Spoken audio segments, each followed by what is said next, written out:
Hello everybody and welcome back to LMM. Have you ever wondered what it would be like to own your own fire engine? Specifically, one that looks just like that. Well, I'm not going to beat around the bush because the thumbnail is correct. Now's your opportunity to own Jupiter. Just in miniature. Yes, of course I'm not going to sell her. I'll go homeless before I lose Jupes. No, based on the monumental success of the wagons, which are now shipping out to you guys, so they should be arriving on your doorstep next week, as that's something very exciting, so do remember to send me pictures and stuff of them on your new layouts or mantelpiece or wherever they've gone. We've entered into a partnership with Oxford Diecast, who already make one of these. Yes, this is a Dennis RS, but you'll notice that this particular Dennis RS doesn't look like that one. And the really exciting thing about this is we're doing an official Jupes. Yes, we are. It's actually going to be an LMM Jupes based on my very fire engine. So not only can you now have a wagon or an O-gauge Ruston 48, you can now have Jupes to complete your official LMM vehicle collection. And I cannot tell you how excited I am because I love this thing to pieces. I'm so excited to be working with Oxford Diecast because they make some amazing models, and also on the railway side they've got some amazing railway things. But to actually have this, my fire engine, in miniature, in the right scale to go onto a model railway, so it can go onto the modular, it can go onto all sorts of things, I am absolutely just beside myself with excitement because this is really, really cool. So you can get one of these available from our shop, which is done up to look like that. So you can have her. So for all of you who have been jealous of this RS, you can have your own RS 130 decked out with Mid-Suffolk Light Railway on the side, with the checker plate on the doors which upsets all of the purists. You can now get your own one of those without the fear of breaking down and leaving a bride stranded at a wedding. So that's really quite good, isn't it? Before we go any further, I must apologise for the state of the truck. I took her out for a personal errand just to go for a little joyride the other day, and it rained, I know, compared to this amazing heat, and then I put her back in the shed and didn't clean her. And if Tom knew that I was filming it and hadn't cleaned it after all the hard work that he put in, I think he'd murder me. But it's fine. What he doesn't know can't hurt him.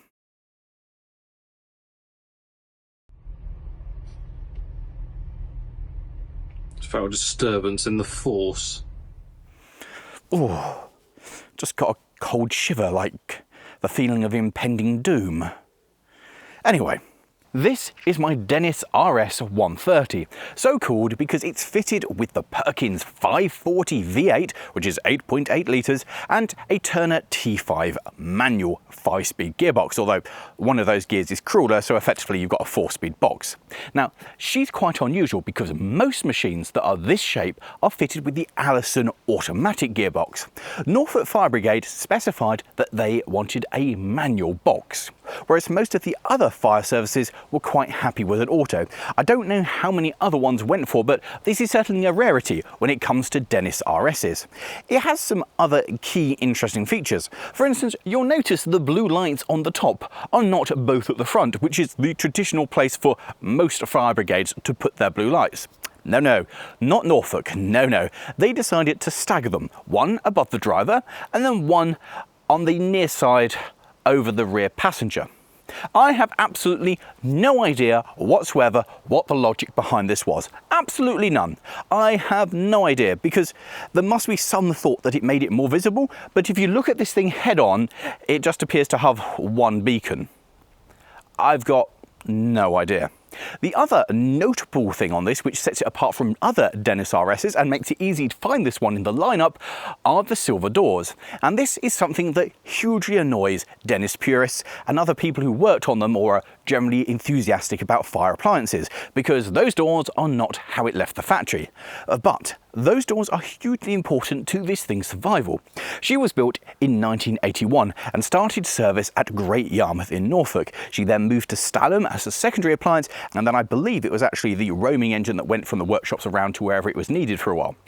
But when they'd finished with it, it was sold off into industry and it was purchased by IFF over at Haverhill, which is International Flavours and Fragrances, or Fragrances and Flavours, I can never remember which way around it is.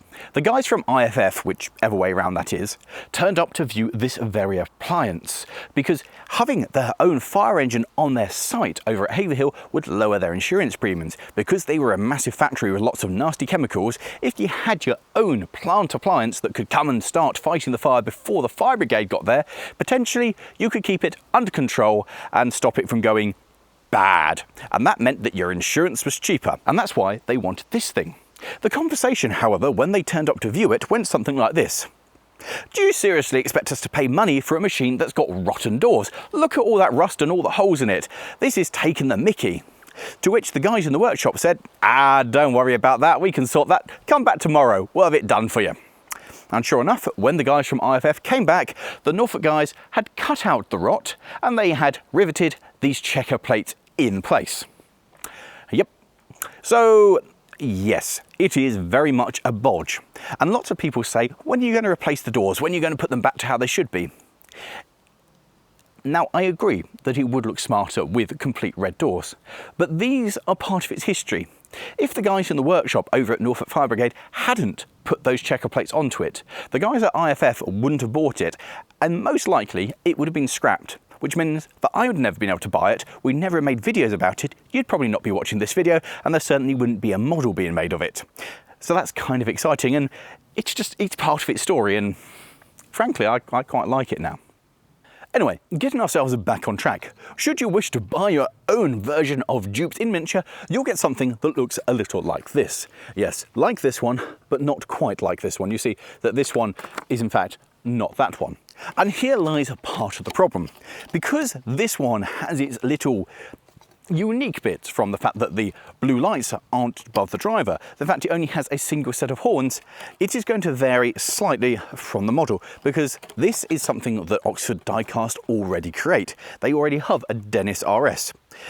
This Dennis RS has the blue lights in the wrong place, or rather, for most of the other Dennis RSs, they're in the right place. In fact, there is a hole in the roof where I could move that blue beacon and put it in a traditionally correct place. And when I first bought this machine, it did indeed have its blue beacons there in the traditional place.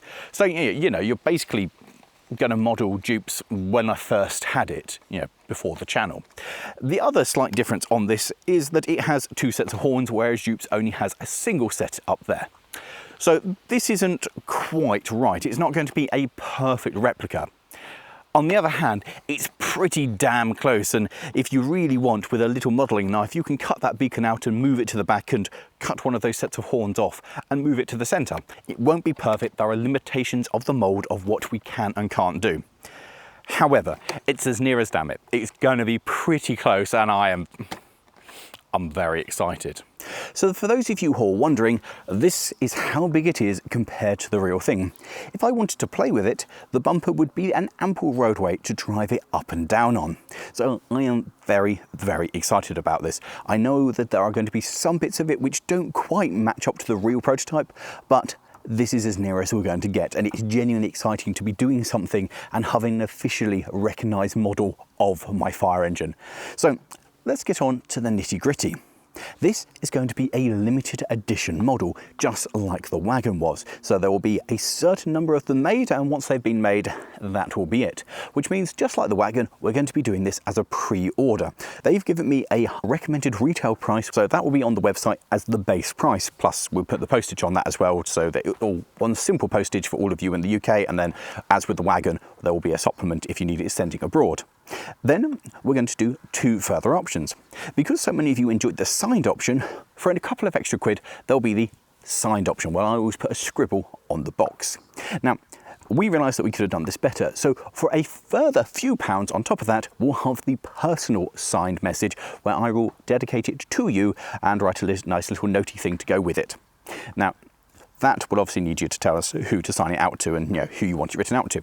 So that's how we're going to go with that. So you can have it as a little signed box with a scribble, or something more personal, or have it as a gift or something like that.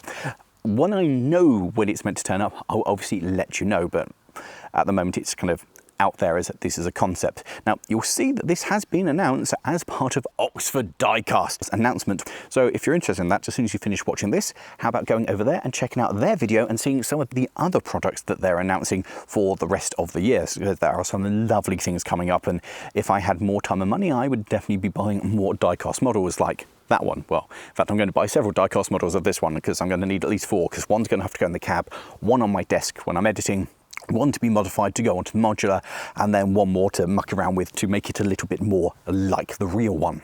As of the time of releasing this video, they should be on the shop ready to go. So if you head over to the LMM shop over on the LMM website, you'll be able to pre-order your own one of these.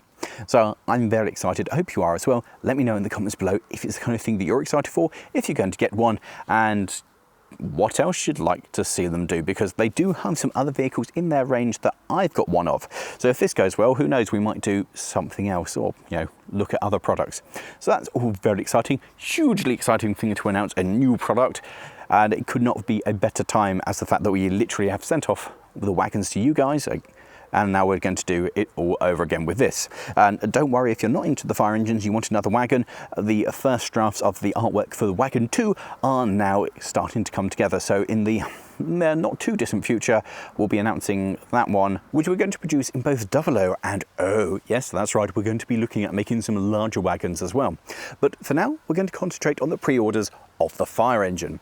Once that's all done and dusted and we've got the number of pre-orders and sent it off to Oxford Diecast and said, oi, make us that many of them, then we can start looking at the wagons. Now, all the ones that we sell through the shop will have a limited edition certificate with them. And as I said before, this will be a once-off run. They're not going to do it again. So once we've had this, this is your opportunity to buy your own Jupes.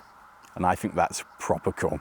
So anyway, thank you all very much for supporting us. Thank you for making things like this possible. And a massive great thank you to Oxford Diecast for having the conversation and looking at making their own.